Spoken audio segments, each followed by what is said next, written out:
a $350 million order for brand new American bi-level rail cars ended with unfinished car body shells sitting in a factory yard.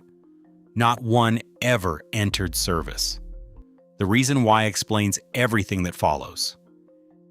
In November 2012, state officials and federal transportation planners announced a $352 million contract with manufacturer Nippon Sharyo. The order was ambitious.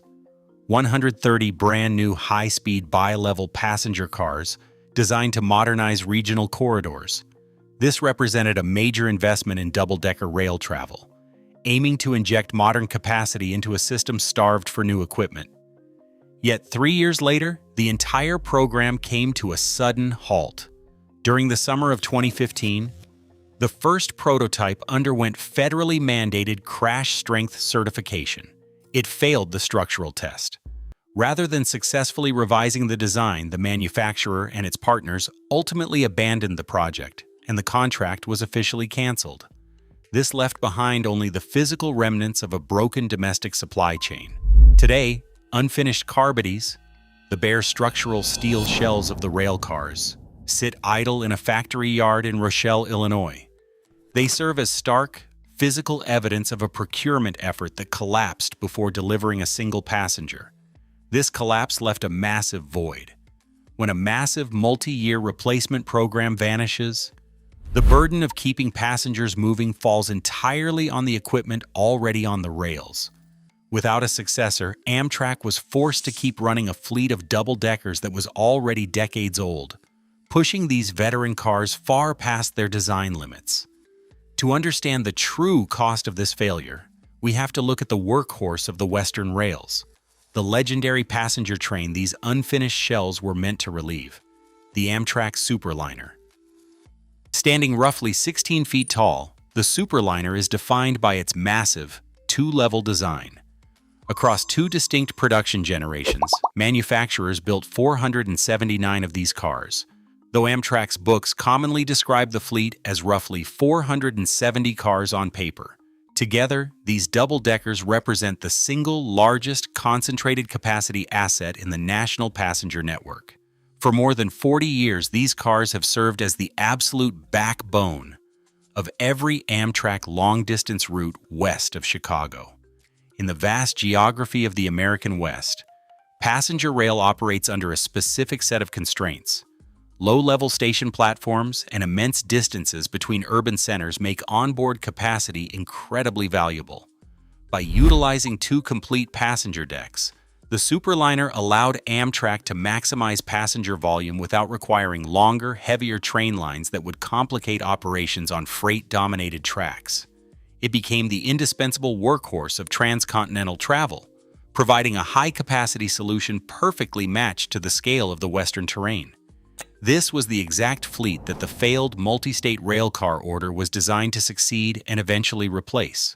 But with that program dead, Amtrak has been forced to keep these aging structures on the rails indefinitely. This situation raises the question of what made this specific double-decker design so perfectly suited to the American rails, and why it has remained worth preserving for nearly half a century. The physical height of a Superliner serves a practical railroad purpose.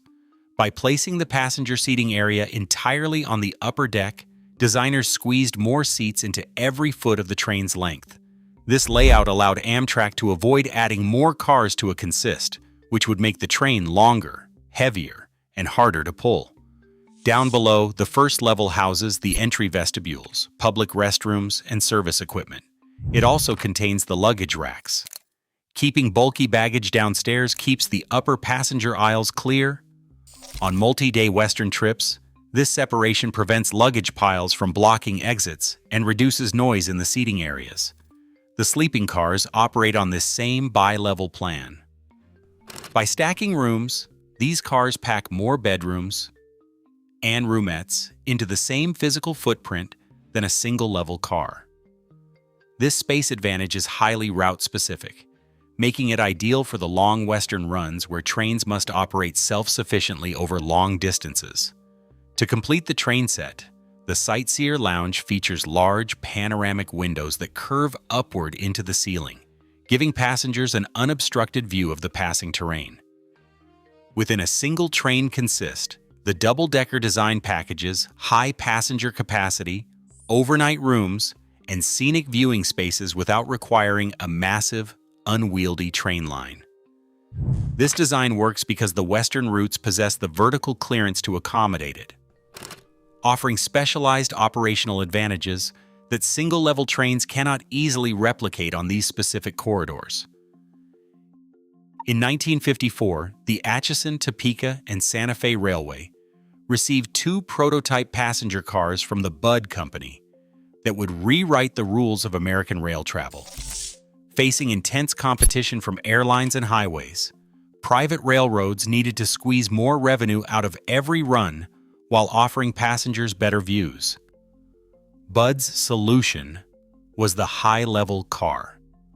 When the full fleet entered revenue service in 1956 on the legendary all-coach El Capitan train between Chicago and Los Angeles, it proved that bi-level design belonged on long-distance routes. These early double-deckers placed the main passenger seating area 8 feet and 7 inches above the steel rails. This elevated deck kept passengers away from track noise and vibrations, providing a smoother ride through the western deserts. Below, the lower level was reserved for baggage storage, restrooms, and the massive generator systems required to run the air conditioning.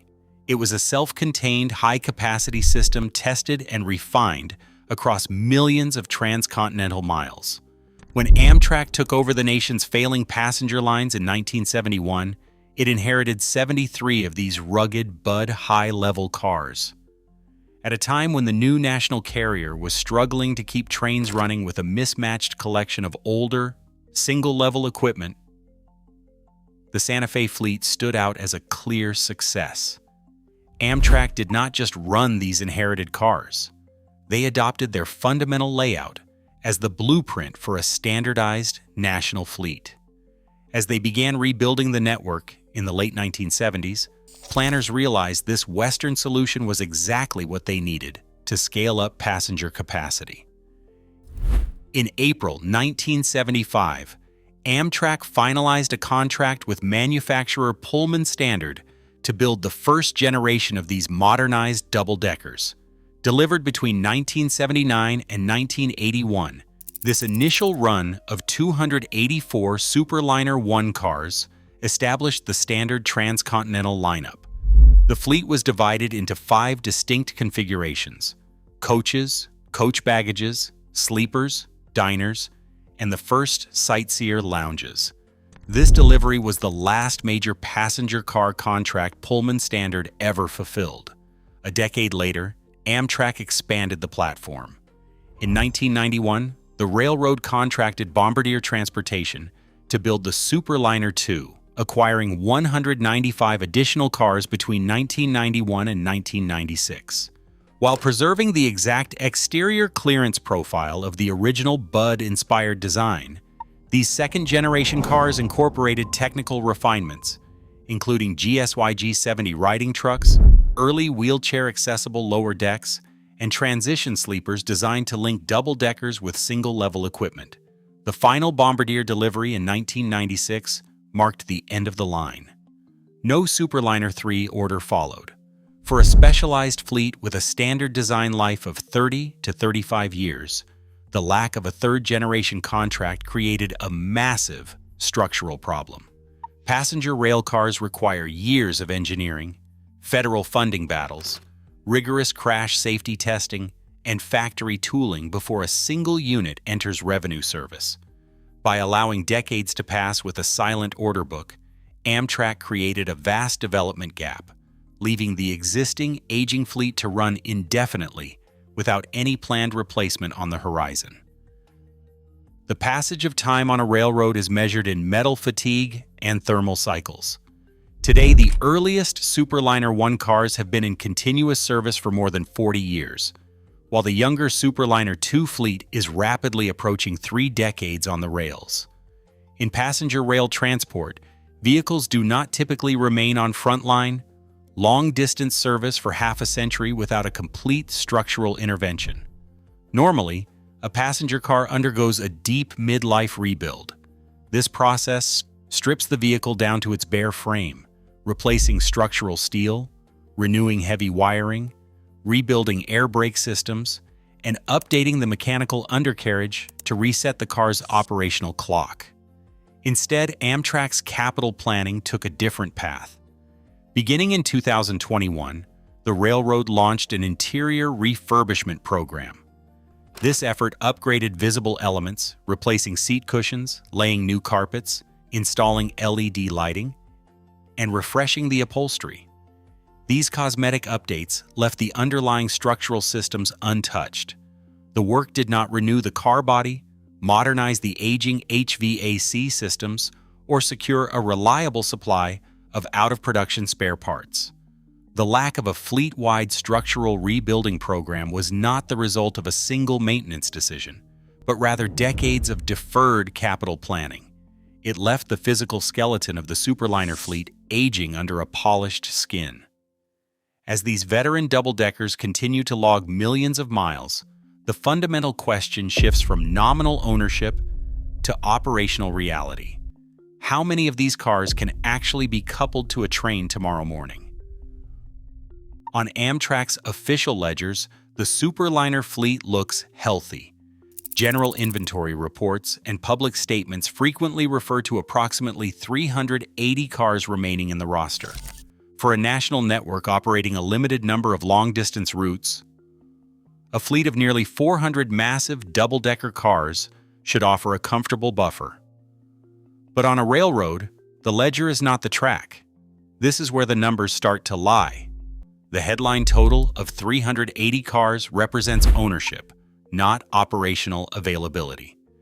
To understand the true capacity of the system, the roster must be broken down into distinct, increasingly narrow categories.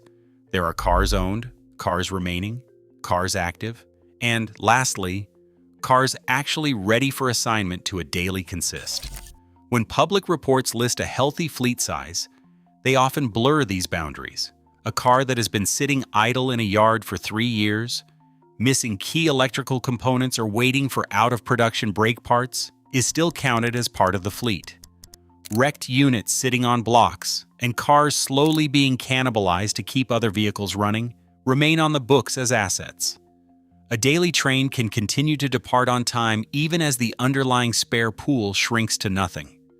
But passenger capacity does not depend on how many cars Amtrak owns on paper. It depends entirely on how many are physically ready to roll. While the official inventory suggests a substantial reserve, the real-world pool of operational superliners is locked in a quiet, steady state of attrition, hiding a critical shortage behind a reassuring paper total. In the maintenance yards of Chicago, Oakland, and Beech Grove, the divide between Amtrak's paper fleet and its physical reality is measured in dust and missing components. Of the roughly 380 Superliners officially on the roster, dozens are sidelined in long-term storage or classified as wrecked. Some of these cars are physically intact, but functionally dead, waiting for custom-fabricated air brakes or electrical components that are no longer manufactured. When a single out-of-production valve fails, a nominal spare car can sit on blocks for years, slowly being cannibalized to keep the active fleet running. This quiet attrition has forced Amtrak into a defensive posture. When the railroad launched a program to return sidelined equipment to service, including 12 Superliners targeted for restoration, the effort was not designed to expand the network. It was a salvage operation, a bid to claw back baseline capacity that had already slipped away. For passengers and onboard crews, the consequences of this shortage are immediate. On the Western transcontinental routes, train consists are shrinking.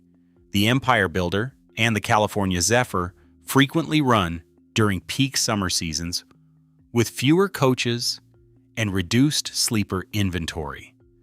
Conductors and car attendants must manage overbooked trains with fewer onboard resources, while passengers find themselves competing for limited space. When a route operates only once a day, the loss of a single car disrupts the entire line. If an air conditioning unit fails on a sleeper in Seattle, The yard crew cannot simply pull another double-decker from a non-existent reserve. The car is cut from the train, and passengers with premium tickets are downgraded to coach or left behind on the platform. This explains the modern paradox of Western rail travel. Trains are routinely sold out months in advance, even as overall ridership remains artificially capped. The public demand is there, but the physical space is not. Every coach stripped for parts, every diner waiting for a structural weld, and every sleeper sidelined by a minor yard collision represents a permanent reduction in what Amtrak can actually sell. The attrition happens incrementally, one unavailable car at a time. The effort to build a modern bi-level train was not designed as a direct, one-for-one replacement for the long-distance Superliners. Instead, it began as a coordinated, multi-state corridor procurement spearheaded by Caltrans and Midwestern transportation departments. They wanted a standardized, high-capacity, double-decker fleet to support regional, high-speed routes. But designing a bi-level passenger car for American rails means satisfying some of the strictest structural regulations in the world. Federal Railroad Administration rules dictate that a passenger car must possess immense buff strength, the structural ability of the car body to withstand severe longitudinal compression forces in a collision. Under federal crash strength standards, a car must endure an 800,000-pound squeeze without permanent metal deformation.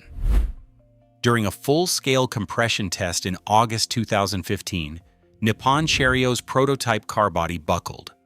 This was a fundamental structural failure, far more severe than a minor equipment defect or a cosmetic flaw. The bare steel skeleton of the car simply could not survive the forces required to keep passengers safe. Fixing a structural failure of this scale required a total redesign of the railcar's underframe. Adding enough steel to survive the 800,000-pound threshold increased the train's weight, throwing off clearance limits, wheel loads, and braking calculations.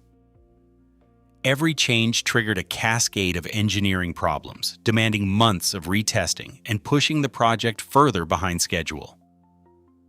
Because the purchase was funded through Federal American Recovery and Reinvestment Act grants, state purchasers faced strict legislative deadlines. They could not wait indefinitely for a redesign.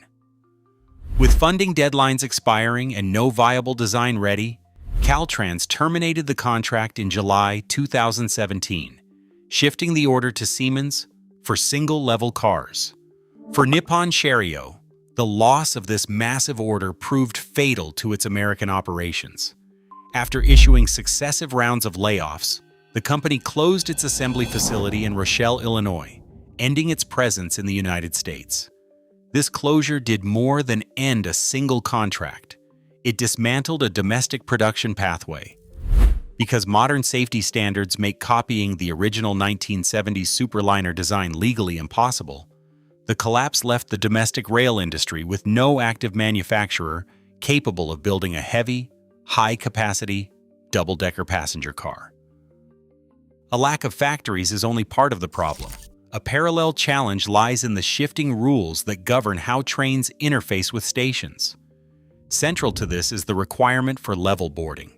Level boarding means a direct platform to car floor connection that eliminates steps and minimizes gaps, allowing passengers to roll directly on board. At low platform stations common across the West, a Superliner manages passenger entry through lower-level vestibules, using internal stairs to access the upper deck.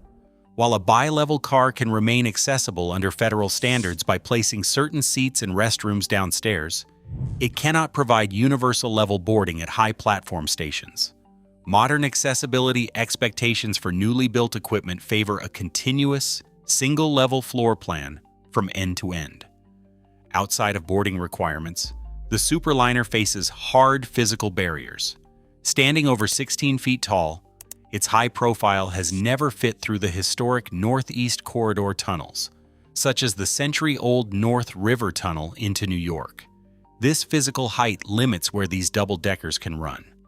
For a national railroad trying to maximize its fleet, purchasing passenger cars that can only operate on half the network creates a permanent operational bottleneck. While these clearance and boarding constraints do not make bi-level designs impossible, they make a direct, like-for-like replacement order far more complex. Amtrak is forced to choose between a fleet tailored strictly for Western low-platform routes or a standardized design that can run almost anywhere in the country.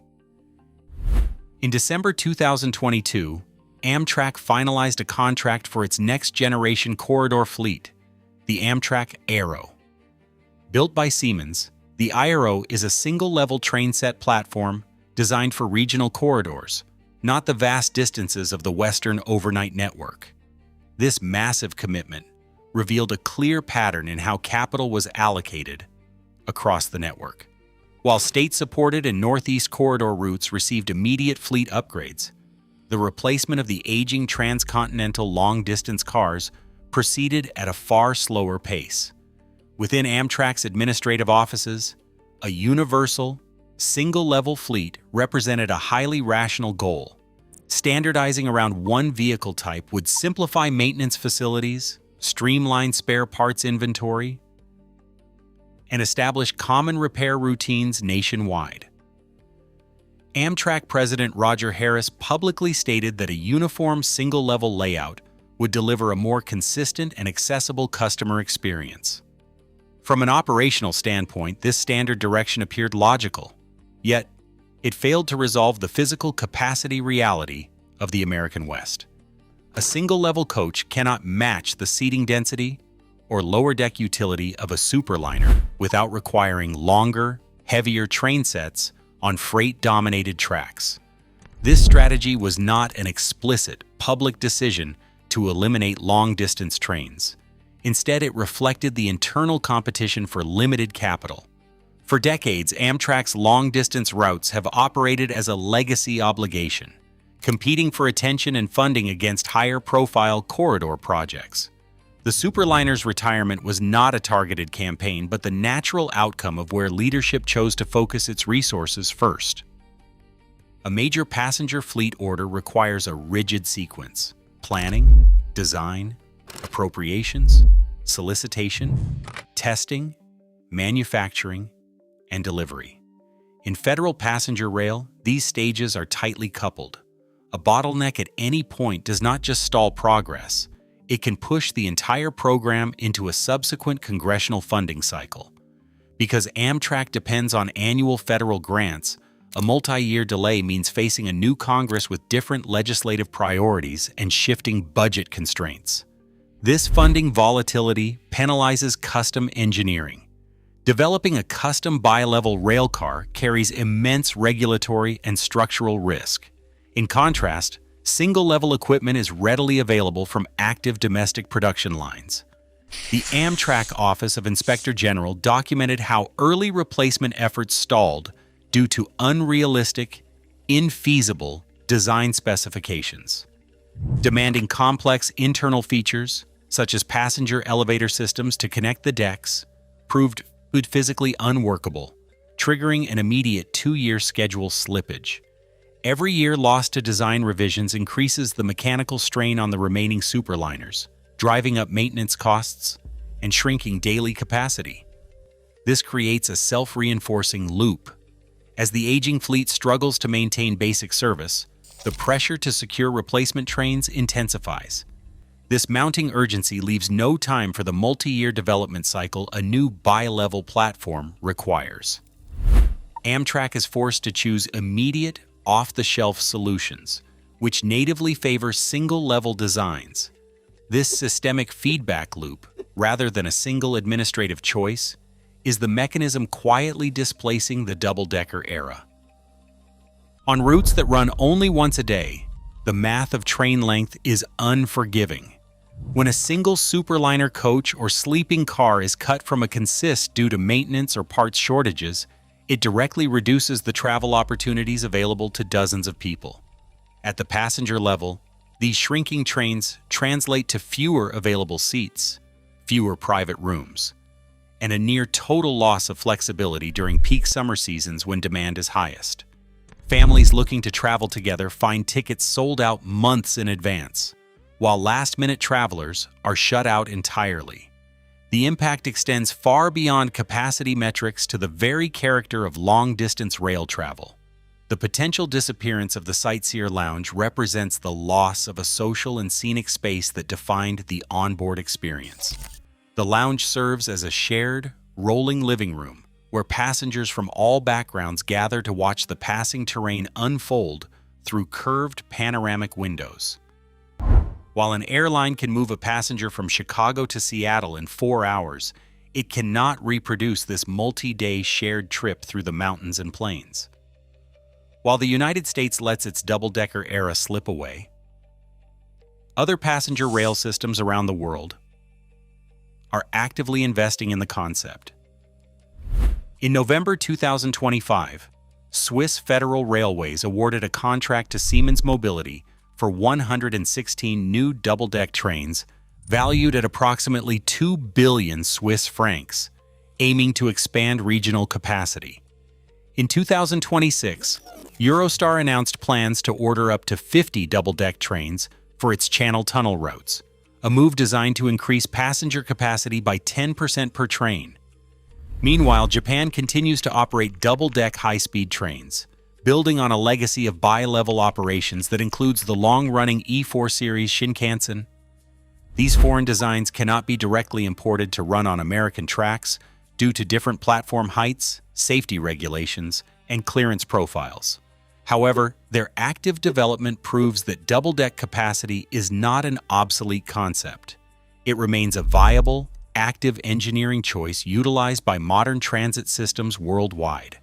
In the United States, the loss of this platform stems directly from policy and investment choices that leave passengers with fewer options, tighter spaces, and a dwindling connection to the world outside the window.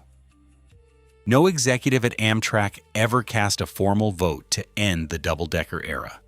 There was never a single, decisive boardroom meeting where the company chose to abandon the Superliner. Instead, the current reality of the national network is the quiet, accumulated outcome of years of institutional drift.